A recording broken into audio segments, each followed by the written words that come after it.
Hello, I'm Marianne Mashiri and this is the Iran War Today, our daily briefing bringing you up to date with all you need to know on the US-Israel war with Iran. Well, let's start with some of today's key developments now. The US military launches a fresh wave of strikes against Iran for the fifth day in a row.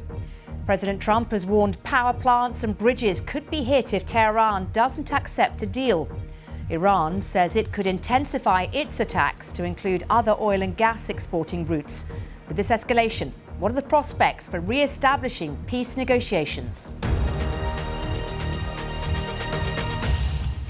Well, the US military has launched a fresh wave of strikes against Iran for the fifth day in a row after Washington reimposed its blockade of Iranian ports. US Central Command claims the latest barrage is designed to degrade Tehran's military capacity to attack commercial shipping in the waterway. Well, on Tuesday night and Wednesday morning, it hit dozens of targets near the Straits of Hormuz and Iranian coastal areas too. Iran, meanwhile, says it's targeted US military assets in the region, with Bahrain and Kuwait saying they've intercepted missiles. Iran warns it could intensify its attacks to include oil and gas exporting routes as well. Well, our correspondent Barbara Plett-Usher is following developments from Jerusalem.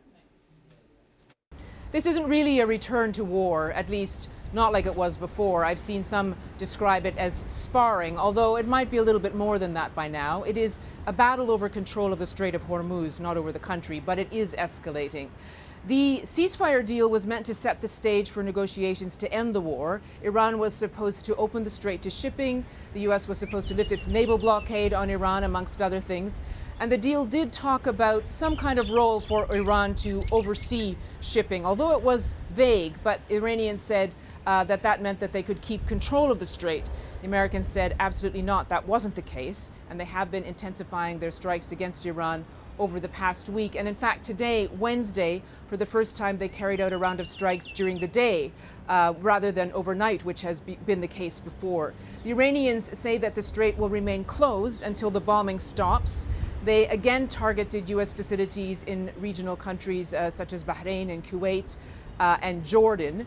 And they say they might expand their attacks to other routes that are used for shipping oil and gas. Now, they didn't say which ones, but analysts think that maybe they might be signaling that they could use their Houthi allies in Yemen to target shipping in the Red Sea.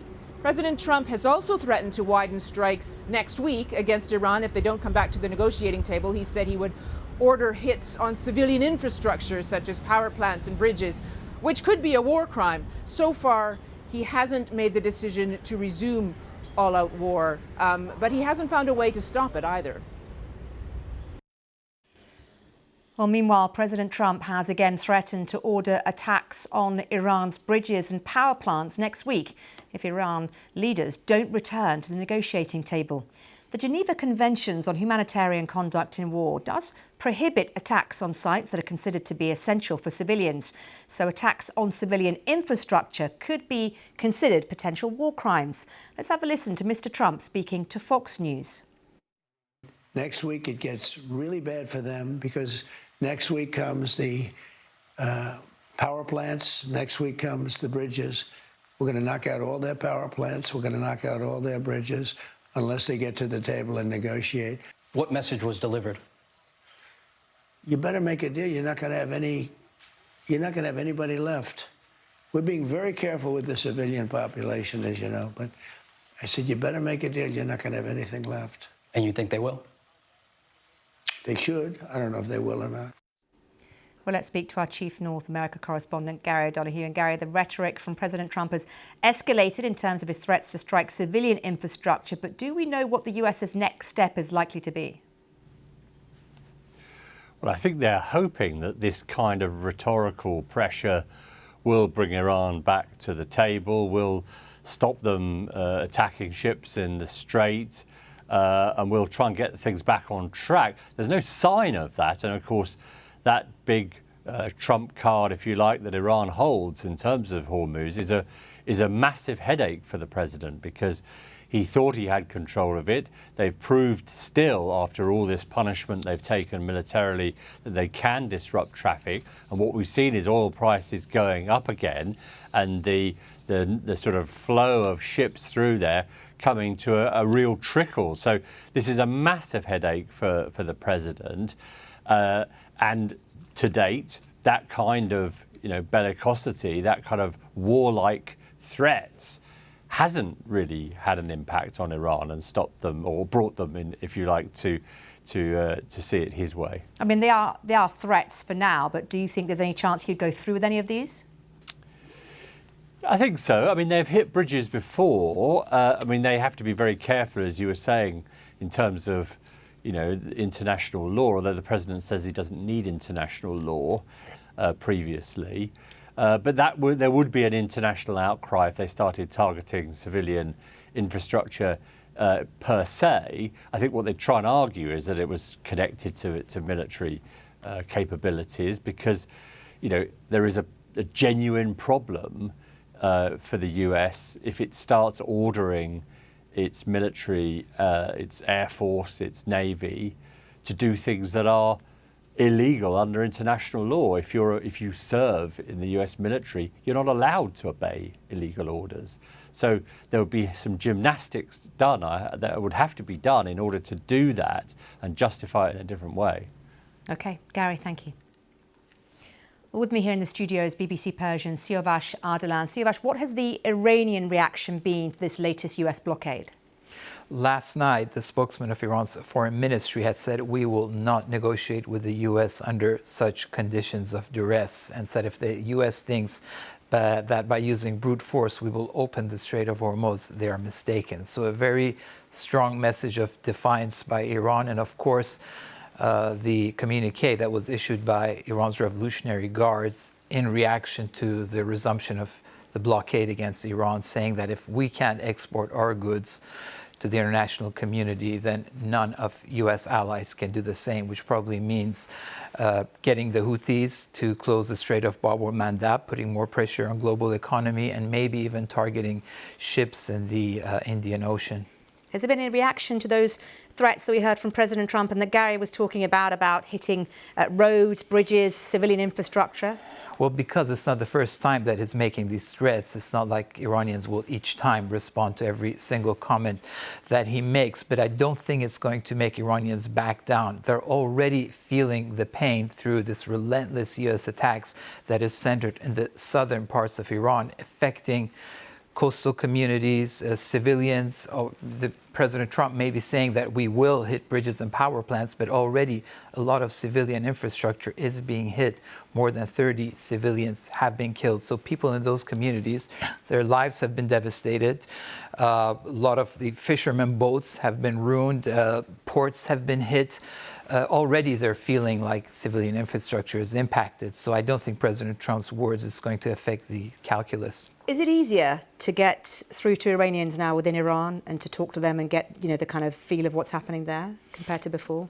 Yes, the internet is on and the connection is good. We can see a lot of feeds on Instagram, which Iranians are very prolific, through which they're publishing videos of what's going on and the places that have been impacted, how people are feeling. So it gives us a good sense of how the public is feeling about this. Okay, Siavash, good to talk to you. Thank you. Well, Iran has made it clear that any deal with the US is also dependent on Israel ending its strikes in Lebanon. Well, Israel and Lebanon have been holding talks in Rome today. The focus is on establishing areas which will be occupied by the Lebanese army with the disarmament of Hezbollah, followed by the pullout of Israeli soldiers. Let's hear more now from our correspondent Hugo Bachega, who's in Beirut.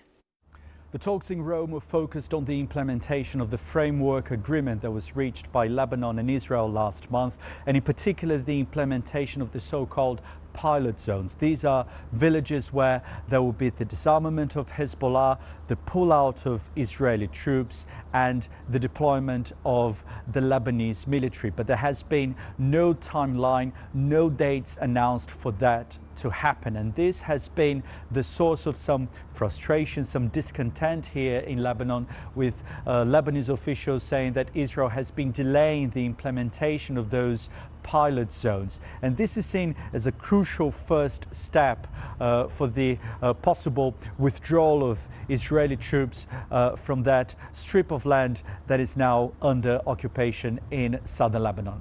Now, Israeli officials described this area under occupation as a security buffer zone needed to protect communities in northern Israel from Hezbollah's rockets and drones. And they say that those Israeli troops are going to stay there indefinitely. Now, there has been a significant reduction of violence here in Lebanon in recent weeks, although we're still seeing those sporadic Israeli airstrikes. And the Israeli military has also continued to destroy houses and infrastructure in those areas under occupation, and tens of thousands of residents remain displaced. And the feeling here in Lebanon is that there will be no significant change of this situation on the ground before the elections in Israel, which are due to be held at the end of October.